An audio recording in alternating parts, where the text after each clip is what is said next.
세상에는 눈에 보이지 않는 인내의 그릇이 누구에게나 하나씩 있다고 합니다. 그 그릇의 크기는 저마다 다르지만 어떤 모욕과 서름도 묵묵히 담아내던 그릇이 마침내 깨어지는 순간이 찾아오기 마련입니다. 지금부터 들려드릴 이야기는 한 여인이 자신의 그릇이 산산조각 난 절망의 순간에 오히려 가장 찬란한 불사조로 날아오른 기적에 대한 기록입니다. 시댁 식구들의 10번째 막말이 비수처럼 심장에 꽂히던 날, 그녀는 3년간의 지옥과도 같았던 결혼 생활에 종지부를 찍었습니다. 그리고 그날 밤, 조단위 비즈니스 제국의 상속자로서 자신의 진짜 모습을 세상에 드러냈습니다. 자신들이 하찮은 폐물이라 짓밟았던 존재가 실은 그들의 명주를 쥔 거대한 태산이었음을 깨달았을 때 모든 것은 이미 돌이킬 수 없는 끝을 향해 가고 있었습니다. 그날은 시아버지 박만식 사장의 환갑 잔치가 열리는 날이었습니다. 온 동네 친척들로 북적이는 것일은 그러나 화기애애함보다는 어딘지 모를 가식과 불편한 눈치 싸움으로 더 소란스러웠습니다. 상다리가 휘어지도록 차려진 갈비찜과 잡채, 오색전의 고소한 냄새 사이로 속 빈 강정 같은 웃음소리만이 오갔습니다. 그리고 그 중심에 이 집안의 며느리가 있었습니다.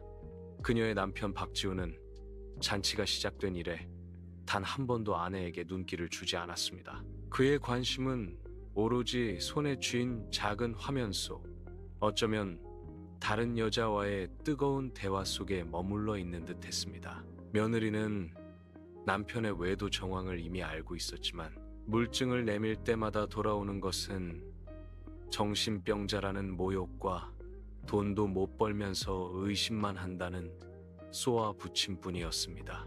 잔치의 분위기가 무르익을 무렵 사건은 아주 사소한 것에서 시작되었습니다. 그녀가 국그릇을 식탁에 올리다 그만 손이 미끄러져 국물 몇 방울이 새로 산 값비싼 테이블보에 튀고 만 것입니다. 어쩌면 그 실수는 완전한 우연이 아니었을지도 모릅니다. 바로 직전 시어머니가 친척들에게 우리 아들은 잘났는데 며느리가 배운 것도 없고 기댈 친정 하나 없는 애라며 은근히 자신을 깎아내리는 말을 또다시 듣고 난 후였기 때문입니다. 그녀의 손가락이 제 의지와 상관없이 미세하게 떨렸던 것입니다. 그 순간 시어머니의 날카로운 목소리가 모든 소음을 뚫고 거실을 갈랐습니다. 시어머니는 이 집안이 대체 무슨 죄를 지었기에 너 같은 폐물을 며느리로 들였냐며 녹슨톱이 긁히는 듯한 소리로 며느리를 몰아세웠습니다. 다른 친척들 앞에서 며느리를 폐물이라 칭한 것은 그녀가 똑똑히 세고 있었던 10번째 모욕이었습니다. 며느리의 인내의 그릇에는 지난 3년간의 상처가 켜켜이 쌓여 있었습니다. 첫 번째 폐물 소리는 결혼 3개월째 국외간을 너무 많이 했다는 이유로 이모 할머니 앞에서 들어야 했습니다. 두 번째는 결혼 1주년 힘들게 모은 아르바이트 월급으로 남편에게 넥타이를 선물했을 때였습니다. 시어머니는 자신이 점 찍어둔 금팔찌를 사오지 않았다며 푼돈 벌면서 헛돈이나 쓸 줄 아는 싹수노란 폐물이라며 젓가락을 내던졌습니다. 그렇게 세 번째, 네 번째가 이어졌습니다.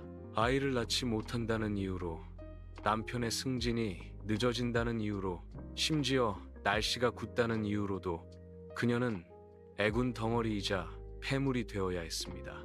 3년간 그녀는 이 집안의 무급 가사도우미였고 감정 쓰레기통이었습니다. 결혼 전 온갖 가모니솔로 자신을 유혹했던 남편 박지우는 결혼과 동시에 비겁하고 이기적인 본색을 드러냈습니다. 그는 고부 갈등 속에서 단 한 번도 아내의 편을 들어주지 않았습니다. 그녀는 생각했습니다. 대체 자신이 무엇을 위해 이 모든 것을 견뎌왔을까? 번지르르한 남편의 말과 그럴듯해 보이는 집안 배경에 속아 넘어간 자신이 한심했습니다. 그녀 역시 한때는 부모님의 사랑을 듬뿍 받는 귀한 딸이었고 자신만의 꿈과 자부심이 있었습니다. 이 결혼을 위해 그녀는 해외 유학의 기회를 포기했고 진심으로 자신을 아껴주던 친구들과 멀어졌으며 심지어 가족과 거의 의절할 뻔했습니다. 그렇습니다. 그녀에게는 아무도 모르는 거대한 비밀이 있었습니다. 남편을 제외한 시댁 식구들은 모두 그녀가 부모도 기댈 곳도 없는 천의 고아인 줄 알았습니다. 하지만 사실 그녀는 대한민국 재계 서열 최상위에 빛나는 유신그룹 차건일 회장의 유일한 외손녀 차수연이었습니다. 오래전 가문의 힘에 의지하지 않고 자신의 능력만으로 성공하겠다는 오만한 생각에 사로잡혀 가족과 크게 다툰 뒤 신분을 숨기고 평범한 삶을 선택했던 것입니다. 그리고 지금 이 순간 환갑 잔치를 벌이고 있는 시아버지 박만식 사장의 그 반쯤 죽어가는 공장은 사실 그녀의 가문인 유신그룹 산하 계열사의 부품을 납품하는 수많은 협력업체 중 하나에 불과했습니다. 박 사장의 공장은 유신그룹이 손가락 사이로 흘려주는 작은 일감 덕분에 겨우 연명하고 있었던 것입니다. 그녀는 이 비밀을 3년간 지켰습니다. 남편이 진심으로 자신을 사랑해준다면 이런 배경 따위는 아무 상관없다고 믿었기 때문입니다. 하지만 현실은 냉혹했습니다. 그들은 그녀의 진심을 받을 자격이 없는 사람들이었습니다. 시어머니의 10번째 모욕은 멈출 줄 몰랐습니다. 애 하나 낳을 줄도 모르고 저게 폐물이 아니고 뭐란 말이냐며 심지어 친척들의 동의까지 구하려 했습니다. 동정하는 눈빛, 구경하는 눈빛, 심지어 비웃는 눈빛까지 모든 시선이 그녀에게로 쏠렸습니다. 얼굴이 불타는 듯 화끈거렸습니다. 부끄러움 때문이 아니었습니다. 오랫동안 억눌러왔던 분노가 마침내 마지막 방어선을 뚫고 터져나오려 하고 있었습니다. 남편 박지우는 마침내 핸드폰을 내려놓았지만 그의 입에서 나온 말은 아내를 위한 변호가 아니었습니다. 그저 사람들이 많은데 창피하다는 짜증뿐이었습니다. 됐어. 정말로 이제 됐어. 10번째 폐물이라는 말은 그녀의 마음속 모든 미련과 헛된 기대를 꺾어버린 마지막 지푸라기였습니다. 동시에 그것은 그녀의 마음속 깊이 봉인해 두었던 본래의 자신, 유신그룹의 상속자로서의 책임과 사명을 여는 열쇠가 되었습니다. 그녀는 깊게 숨을 들이쉬었습니다. 들끓던 감정이 순식간에 차가운 평온함으로 바뀌었습니다. 그녀는 고개를 들어 시어머니를 똑바로 쳐다보았습니다. 그리고는 거의 섬뜩할 정도로 옅은 미소를 지어 보였습니다. 늘 순종적이고 기죽어 있던 며느리의 그 표정에 시어머니의 욕설이 순간 멈칫했습니다.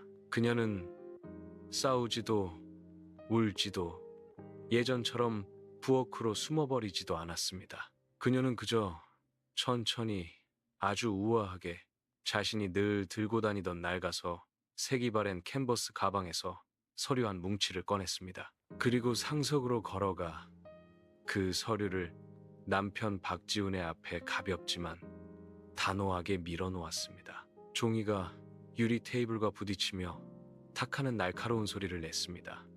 이혼, 합의서, 그 굵은 글씨가 모든 사람의 눈에 들어왔습니다. 거실은 쥐죽은 듯 고요해졌습니다. 기댈 곳 없는 고아인 줄 알았던 며느리가 감히 이혼을 요구하다니 남편이 가장 먼저 반응했습니다. 그는 벌떡 일어나 모욕감으로 가득 찬 눈으로 아내를 노려보며 당장 방으로 꺼지라고 소리쳤습니다. 시어머니 역시 정신을 차리고는 네가 감히 이혼을 입에 올리냐며 우리 집에서 나가면 넌 길바닥에서 구걸도 못한다고 악을 썼습니다. 그녀는 그들의 고함을 무시하고 한때 사랑이라 믿었던 남편의 일그러진 얼굴을 담담하게 바라보았습니다. 그녀는 더 이상 자신에게 미안해하고 싶지 않다며 도장을 찍고 좋게 끝내자고 했습니다. 시어머니가 미친 듯이 달려들어 서류를 찢어버리려 했지만 그녀는 차갑게 입꼬리를 올렸습니다. 그녀는 어차피 이 집에서 자신이 가져갈 것은 처음 가져왔던 낡은 여행 가방 하나뿐이며 다른 것은 단 1원도 필요 없다고 했습니다. 그리고 잠시 말을 멈춘 뒤 친척들을 둘러보고는 시어머니를 향해 결정타를 날렸습니다. 이 집안 물건들은 너무 더러워서요. 시어머니는 얼굴이 시뻘개져 서류를 갈기갈기 찢으려 했지만 남편이 그녀를 제지했습니다. 그는 서류를 낚아채 빠르게 훑어보았습니다. 재산 분할 항목에 그녀가 모든 권리를 포기한다고 적힌 것을 보고는 당혹감과 안도감을 동시에 느꼈지만 곧이어 자신과 가문에 대한 철저한 무시라는 생각에 더 큰 분노에 휩싸였습니다. 그는 이 문을 나서는 순간 후회하게 될 것이라고 위협했습니다. 그녀에게 유일한 후회는 이 진흙탕에서 더 일찍 벗어나지 못한 것뿐이었습니다. 그녀는 3년간 갇혀 살았던 좁은 손님방으로 향했습니다. 아이를 못 낳는다는 이유로 반년 전 강제로 각방을 쓰게 된 이후 그곳은 그녀의 유일한 공간이었습니다. 보잘것없는 짐은 낡은 여행 가방 하나에 다 들어갔습니다. 가방을 끌고 현관문 앞에 섰을 때 거실의 분위기는 여전히 얼어붙어 있었습니다. 시어머니는 천벌 받으려니라며 저주를 퍼붓고 있었습니다. 그녀는 뒤돌아보지 않았습니다. 서류에 도장을 찍으면 연락을 주든 아니면 바로 법원으로 보내도 좋다는 말을 남기고 그녀는 3년간의 굴욕적인 삶을 상징하던 그 무거운 현관문을 망설임 없이 열고 밖으로 나갔습니다. 초가을에 서늘한 저녁 바람이 얼굴에 와닿았습니다. 3년간 가슴을 짓누르던 거대한 돌덩이가 마침내 치워진 기분이었습니다. 등 뒤에서 들려오는 히스테릭한 고함과 무언가를 집어던지는 소리는 이제 그녀와 아무런 상관이 없었습니다. 그녀는 자신의 가장 친한 친구만이 아는 낡은 핸드폰을 꺼내 전원을 켰습니다. 그리고 3년간 연락하지 않았지만 항상 마음속에 새겨두었던 번호를 눌렀습니다. 전화는 즉시 연결되었습니다. 수화기 너머로 흥분과 울음이 섞인 그러나 침착함을 잃지 않은 노인의 목소리가 들려왔습니다. 유신그룹의 김 집사였습니다. 그녀는 평온하지만 거스를 수 없는 결단력이 실린 목소리로 말했습니다. 저 데리러 와주세요. 그리고 그룹의 모든 이사진과 핵심 임원들에게 연락하세요.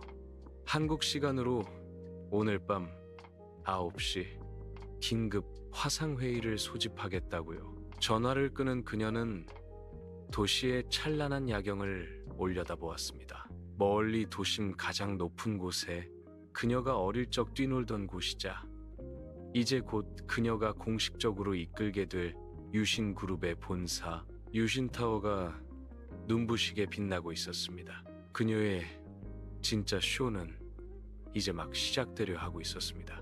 아파트 단지 입구에는 검은 정장을 입은 다부진 체격의 남자가 대기하고 있었습니다.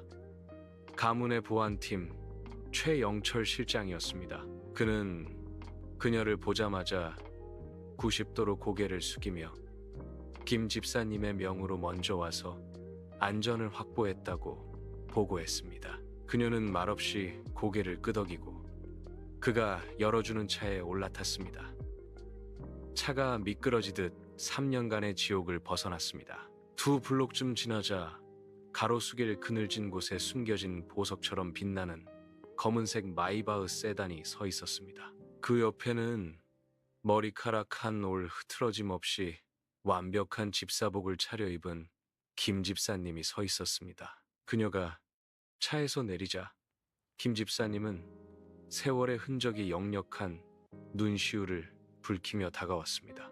그는 지난 3년간 회장님과 사모님께서 밤낮으로 아가씨를 기다리셨다며 떨리는 목소리로 말했습니다. 그녀는 3년 전보다 훌쩍 늙어버린 그를 가볍게 안았습니다. 김 집사님, 저 돌아왔어요. 그 6글자에 김 집사님은 허리를 꼿꼿이 펴고 평소의 총명함과 단호함을 되찾았습니다. 차는 한남동의 최고급 주상복합 라온 팰리스로 향했습니다. 그곳은 그녀의 어머니가 그녀에게 성년 선물로 준 부동산 중 하나였지만 지난 3년간 한 번도 와보지 않았던 곳이었습니다. 가는 동안 김 집사님은 그룹의 가장 시급한 현안과 위독하신 외할아버지의 건강 상태에 대해 정확히 보고했습니다. 할아버지의 건강, 그것이 그녀가 돌아오기로 결심한 가장 중요한 이유였습니다. 펜트하우스의 전용 엘리베이터 문이 열리는 순간 360도 통유리창 너머로 펼쳐지는 눈부신 도심의 야경이 그녀를 맞았습니다. 훈련된 사용인들이 도열하여 그녀에게 고개를 숙였습니다. 그녀는 박씨 집안에서 입던 낡은 가디건을 벗어 던지듯 건네고 곧바로 샤워와 환복을 지시했습니다. 월풀 욕조에 몸을 담그자 시어머니의 악독한 얼굴과 남편의 냉담한 모습이 떠올랐지만 이제 그 무엇도 그녀의 감정을 흔들지 못했습니다. 완벽하게 재단된 최고급 맞춤 정장으로 갈아입고 거울 앞에 서자 몇 시간 전 주눅 들어있던 초라한 모습은 온데간데 없고 날카로운 눈빛과 압도적인 기운을 뿜어내는 유신그룹의 차수연이 서 있었습니다. 밤 8시 59분 최첨단 장비가 갖춰진 서재에서 그녀는 글로벌 화상회의 시스템을 열었습니다. 화면에 나타난 수십 명의 이사들과 임원들의 얼굴에는 의혹과 경계심이 서려 있었습니다. 3년 만에 나타난 상속녀에 대한 회의적인 태도였습니다. 그녀는 어떤 인사말도 없이 지금 이 순간부터 자신이 유신그룹의 이사회 의장이자 대표 이사직을 공식 승계함을 선포했습니다. 그리고 곧바로 유럽 프로젝트의 핵심 문제와 그에 대한 반격 전략을 날카롭게 지적하기 시작했습니다. 프로젝트 책임자조차 인지하지 못했던 치명적인 허점과 대담한 전략을 거침없이 쏟아내는 그녀의 모습에 노련한 임원들은 경악을 금치 못했습니다. 2시간 뒤 회의가 끝났을 때 그들의 눈빛은 의심에서 놀라움 그리고 경외감으로 바뀌어 있었습니다. 회의를 마치자마자 거실의 초대형 스크린 TV에서 황금 시간대 경제 뉴스가 흘러나왔습니다. 유신그룹의 경영권 승계가 최종 확정되었으며 창업주의 유일한 상속자인 외손녀 차수연 신임 의장이 모든 권한을 승계했다는 속보였습니다. TV 화면에는 그녀의 대학 시절 사진과 유신그룹 본사의 웅장한 영상이 비쳤습니다. 바로 그때였습니다. 김 집사님이 박씨 집안의 그 작은 공장이 요즘 유신그룹 계열사인 미래테크의 부품 공급 업체 자격을 따내려 사활을 걸고 있다는 보고를 올렸습니다. 그녀는 얼음장처럼 차가운 미소를 지었습니다. 그녀는 미래테크 사장에게 연락하여 박씨 기업을 그 자격 심사에서 영구적으로 제외시키라고 지시했습니다. 또한 그룹의 이름으로 모든 협력 업체에 박씨 기업과 협력하는 것은 유신그룹에 대한 비우호적인 행위로 간주될 것이라고 통보하라 명했습니다. 그들이 짓밟았던 폐물이 실은 그들의 생존을 위한 마지막 산소 호흡기였다는 사실을 깨닫게 해줄 시간이었습니다. 그날 밤 박씨 집안은 아수라장이 되었습니다. 뉴스 속보를 통해 자신들이 3년간 구박하고 모욕했던 며느리가 조단위 제국 유신그룹의 총수라는 사실을 알게 되었을 때 그들의 얼굴은 잿빛으로 변했습니다. 남편 박지우는 믿을 수 없다는 듯 절규했고 시어머니 김영자 여사는 그 자리에 실신했습니다.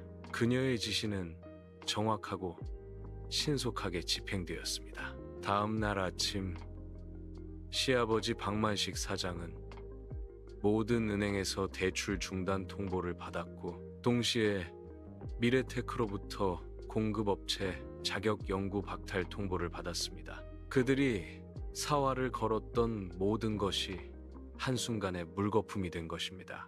빚쟁이들이 공장으로 몰려들었고 박만식은 그 충격으로 뇌출혈을 일으켜 쓰러졌습니다. 한 달 후 박씨 가문은 완전히 몰락했습니다.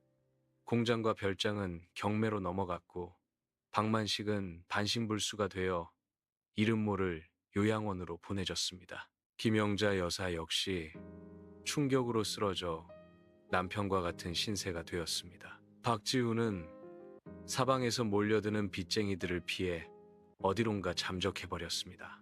그들은 자신들의 오만함과 잔인함에 대한 가장 혹독한 대가를 치렀습니다. 그리고 차수연은 유신그룹의 통치자로서 완벽하게 자리 잡았습니다. 그녀는 철권과 지혜로 그룹 내부의 잡음을 잠재웠고 위기에 빠졌던 유럽 프로젝트를 성공적으로 이끌며 그룹의 주가를 연일 최고치로 경신시켰습니다. 어느 주말 오후 라온 팰리스 꼭대기 층설룸에서 그녀는 따뜻한 커피를 마시며 한강의 풍경을 내려다보고 있었습니다. 3년의 시간은 긴 악몽과도 같았지만 그 나락의 경험은 그녀에게 인간의 본성을 꿰뚫어보는 눈과 강철 같은 심장을 선물했습니다.